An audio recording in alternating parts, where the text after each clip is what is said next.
بصوا يا جماعه، انا مش هقدر اخبي عليكم اكتر من كده. انا بقالي فتره بستخدم التو برودكتس دول من ايفر ياث، الهير سبراي والهير ماسك.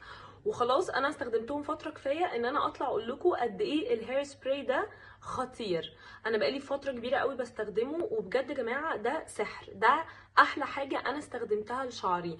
اول حاجه بجد يا جماعه، اي حد شعره هايش جو فور ات. انا بس برجه.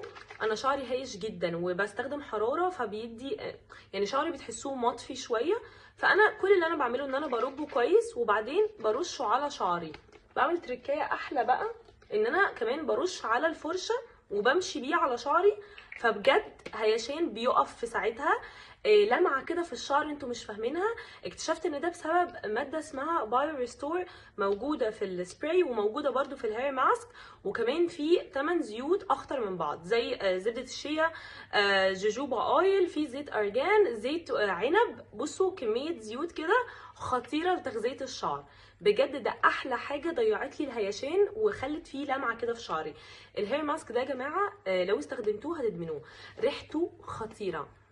انا بحطه 15 minutes في الشاور، وبجد انا بطلع ريحتي بابل جم، يعني بتفضل الريحه ثابته في شعري. من احلى الحاجات اللي رطبت لي شعري الفتره اللي فاتت. بجد كان ناشف وتعبان. بحس ان انا شعري طري، مش بس مترطب، لا طري. بجد الاتنين دول مع بعض سحر.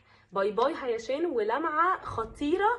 بالذات السبراي يا جماعه انا مغرمه بيه. انا بقالي فتره بستخدمه، ما رضيتش اطلع اتكلم عنه غير لما اتاكد ان both of them حلوين قوي.